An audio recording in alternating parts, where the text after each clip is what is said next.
Fala, gente boa de Deus, paz e saúde para você. Evandro Moretti aqui para mais um vídeo coerente da fé cristã. E hoje eu quero falar sobre a religião mais hipócrita do Brasil, a igreja mais hipócrita deste país, tá?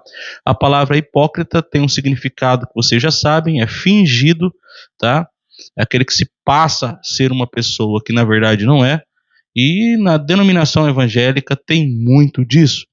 Em todas as denominações ou em todas as religiões existe hipocrisia, tá? Existe fingimento, existe a pessoa fazer um discurso e viver exatamente o contrário do discurso que faz. Mas como eu estou dentro do movimento evangélico, por assim dizer, né, ou pelo menos saí de dentro do movimento evangélico, estando lá desde 1993, eu tenho propriedade para falar deste movimento. E sem sombra de dúvidas, é no movimento denominacional evangélico que a gente encontra mais hipocrisia entre as religiões que existem neste mundo, porque eles se consideram ser superiores, ser salvos em detrimento de outros que na cabeça deles nunca serão salvos porque não são evangélicos, tá? E só aí você vê a maldade do coração de alguém que deseja que apenas o seu grupo seja salvo enquanto outros não sejam. Jesus disse sobre isso. Ele falou: a palavra de vocês seja sim, sim, não, não, tá? Ou seja, sim com o que você diz, sim com o que você vive. Se for não com aquilo que você diz, não também com aquilo que você vive, tá? Repita na vida aquilo que você discursa com os lábios, ok? O diferente disso é a hipocrisia. Todos nós temos que nos libertar ao longo da vida de todo tipo de hipocrisia, tá? O difícil é uma denominação viver de hipocrisia. Então é isso que nós vamos falar hoje a respeito da hipocrisia presente nas denominações evangélicas deste país. Vamos comentar alguns casos. Primeiro, os evangélicos gostam de dizer que são perseguidores de hereges, né? Que são caçadores de heresias. Eles vivem caçando heresias, por exemplo, nos católicos, né? Gostam de criticar os católicos dizendo que são idólatras. Aí você vê muita hipocrisia porque eles também idolatram pastores, pregadores, a ponto de pagar muito caro para assisti-los em eventos que são realizados dentro de uma igreja evangélica, tá? É impressionante como eles se dizem os caçadores de heresias, mas têm os seus pastores de estimação, os seus hereges de estimação. São caçadores das heresias dos outros, tá? Mas as heresias que acontecem no meio deles, eles não caçam, eles nem comentam, tá?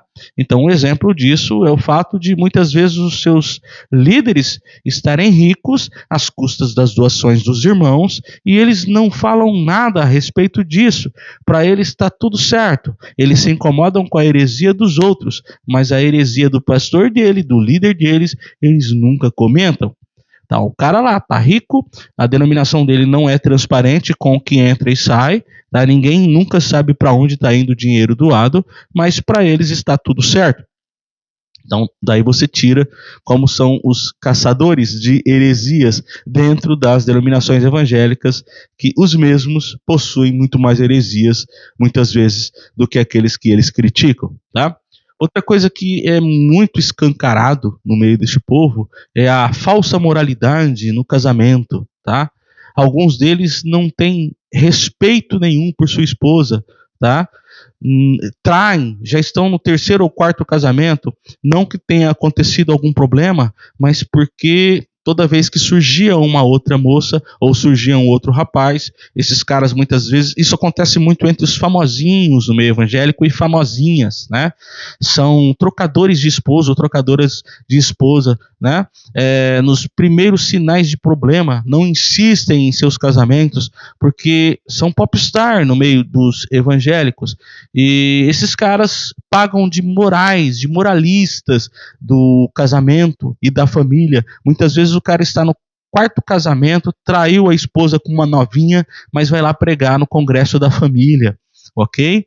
Tá? A cantora evangélica, a cantora gospel, desrespeitou o namorado com quem começou a sua história, casou com outro mais rico e vai lá cantar no congresso da família.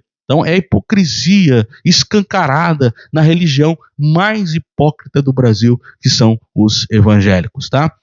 Tem exceções, como em todo lugar existem exceções, no meio evangélico também existem exceções, existe muita gente boa, muita gente ética, muita gente do bem, então não pense que eu estou generalizando, porque eu não estou, tá? Olha a hipocrisia que existe na questão doutrinária. Por exemplo, a questão do batismo, tá? Em muitas instituições, o cara não pode participar da ceia se não for batizado. Se não é batizado, não pode participar da ceia. Mas o dízimo dele, eles aceitam. Não, você não pode participar da ceia, mas o seu dízimo é bem-vindo, a sua oferta é bem-vinda, tá? Aí há quem diga, mas é totalmente diferente. Eu tenho um vídeo explicando exatamente o que significa a ceia, que não é nada daquilo que é pregado nas denominações. Então não tem justificativa ser hipócrita a tal ponto, tá? Isso é hipocrisia doutrinária.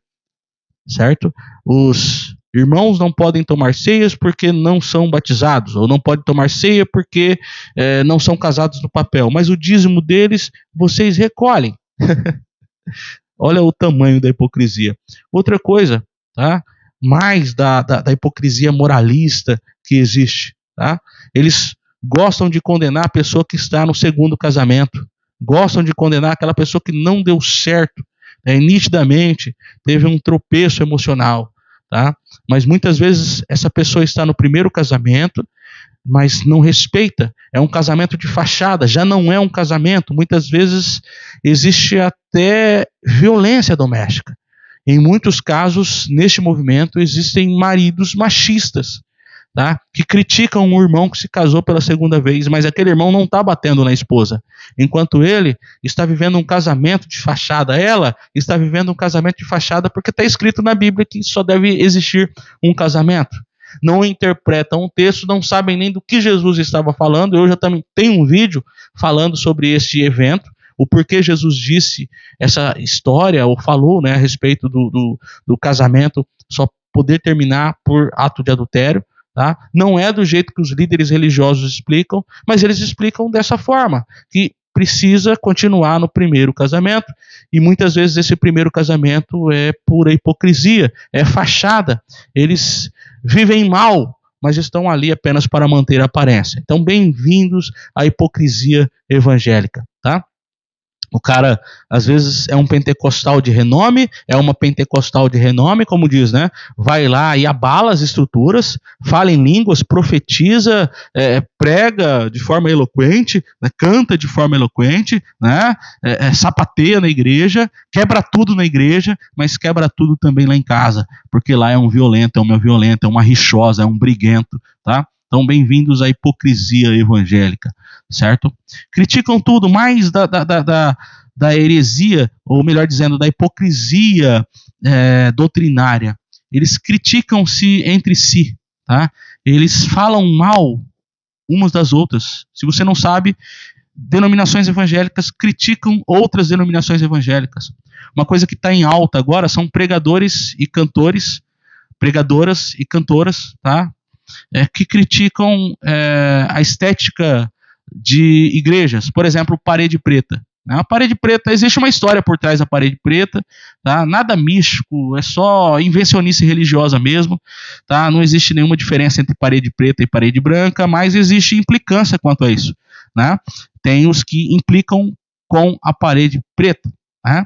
Só que se a parede preta pagar um cachê para esse cantor que critica, se pagar uma oferta para essa cantora, para esse pregador que critica, eles vão lá na parede preta e falam muito bem dessa igreja. Por trás, metem o pau, tá? Pela frente, enquanto estiverem pregando e ganhando ofertas, eles vão elogiar, eles vão bajular. Então, bem-vindos à hipocrisia evangélica. Sem sombra de dúvida, a denominação evangélica é a denominação mais hipócrita do nosso país. Que mais pessoas revejam seus conceitos, que mais pessoas voltem atrás, que mais pessoas estejam de fato interessados em mudança, e a mudança começa com a criticidade, em fazer comparações. Deixa eu ver o que eu estou vendo, deixa eu ver o que eu estou aprendendo, comparado ao que Jesus ensinou, tá? E tendo humildade para romper com esses ambientes religiosos, com essas práticas, com essas atitudes religiosas, e é assim que vai acontecendo a libertação da mente, tá? O coração vai ficando leve e essas pessoas vão entendendo a espiritualidade que está em Cristo, tá? Então, muito obrigado pela atenção de vocês. Aquele que não é inscrito, por favor, se inscreva em nosso canal. Se você quiser apoiar, se torne membro ou adquirir o curso de desintoxicação religiosa, eu vou deixar o link aqui abaixo na descrição deste vídeo. Um grande abraço a todos vocês.